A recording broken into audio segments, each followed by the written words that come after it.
आपण सर्वांसाठी एक हिस्टॉरिकल दिवस आहे। नवी मुंबई इंटरनॅशनल एअरपोर्ट ज्याची आपण बरेच वर्षापासून वाट पाहत आहोत, त्याच्या आज या ठिकाणी कमर्शियल फ्लाईटची ट्रायल लँडिंग झालेली आहे। आपल्याला माहित आहे की ऑक्टोबर महिन्यामध्ये आपण डिफेन्सचा C-130 प्लेन लँड केला। आपला एअरपोर्टचा जो रनवे आहे तो पूर्णपणे 3700 मीटरच्या पूर्णपणे सज्ज आहे, तयार आहे। त्याचा एक चाचणी म्हणून सुरुवातीला एअरपोर्ट अथॉरिटी ऑफ इंडियाच्या विमानाने त्याला फ्लाईट प्रोसिजरचा पूर्ण केला आणि त्याच्यानंतर कमर्शियल फ्लाईटच्या इंडिगोच्या या सक्सेसफुल या ठिकाणी लँडिंग झालेली आहे। याच्या अर्थ स्पष्टच आहे की आपण एअरपोर्ट आपला सर्व गोष्टीने आपल्या या ठिकाणी सज्ज आहे। सो आता हे जो नवी मुंबई इंटरनॅशनल एअरपोर्ट आहे, जो याचा कॅपॅसिटी जो जुना एअरपोर्ट आपला छत्रपती शिवाजी इंटरनॅशनल एअरपोर्ट आहे त्यापेक्षा दुप्पट आहे आणि मला वाटतो की हे लवकरच आपण लोकांसाठी कमर्शियल फ्लाईटसाठी उघडा केला जाणार आहे। प्रत्यक्षकारी प्रवासी विमानाने कार्य सुरू या ठिकाणी आपण आपल्याला माहितीसाठी या ठिकाणी 4 टर्मिनल आहे। टोटल कॅपॅसिटी जर बघितली तर 90 मिलियन पॅसेंजर पर एनम म्हणजे 9 करोड पॅसेंजर पर वर्षी एवढी क्षमता आहे। जो प्रेझेंट जो एअरपोर्ट आहे छत्रपती शिवाजी इंटरनॅशनल एअरपोर्ट त्याच्यापेक्षा दुप्पटच आहे।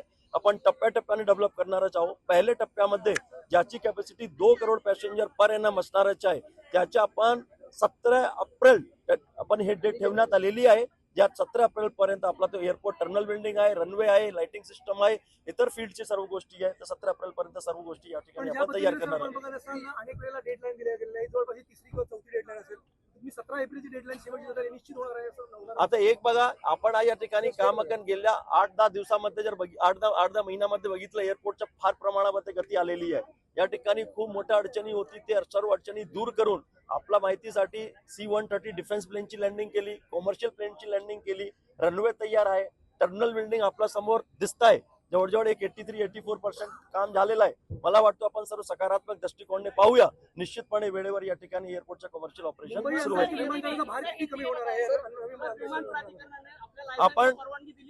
आपण जसं सांगितलं की आता जो छत्रपती शिवाजी इंटरनॅशनल एअरपोर्ट आहे त्याची capacity 45 million passenger per annum आहे, त्याच्यापेक्षा दुप्पट कॅपॅसिटी आहे आणि आमच्याकडे या ठिकाणी 2 रनवे आहे। तो निश्चितपणे त्याचा भार तरी कमी होणारच आहे। बरेचशी फ्लाईटला मुंबईमध्ये लँडिंगची फॅसिलिटी मिळत नाही, प्राईम टाइमला किंवा इतर गोष्टींमुळे त्या ठिकाणी लँडिंगची फॅसिलिटी या ठिकाणी मिळून मोठ्या प्रमाणावर या ठिकाणी सुविधा मुंबईतून उपलब्ध नाही, ते सुविधा सुद्धा उपलब्ध केली जाईल। आपल्याला एक आता काय असतो ते एक प्रोसिजरली आपण वेगळे टप्पे पार करून जातो। जसं मी सांगितलं की यामध्ये आपण त्याच्या रनवेची चाचणी झाली, लेफ्टची साईडची, त्याच्यानंतर तुमच्या डिफेन्स प्लेनची लँडिंग झाली। आज मला फ्लाईट प्रोसिजरची आणि इन्स्ट्रुमेंट प्रोसिजरची सुद्धा तपासणी केली।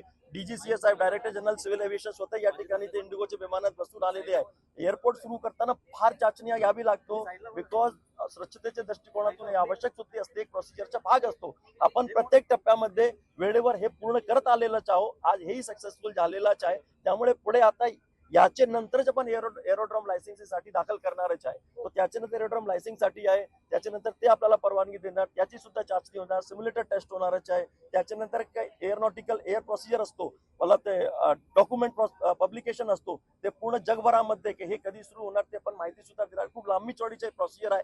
तो प्रोसिजरच्या अनुषंगाने आपण आज रोजी खूप वेळेवर चालण्याचा आपण या ठिकाणी प्रयत्न करतो। VCMD सर, एक मिनिट आपल्या बरोबर VCMD सर विजय सिंगल आहेत, जॉईंट MD सिडको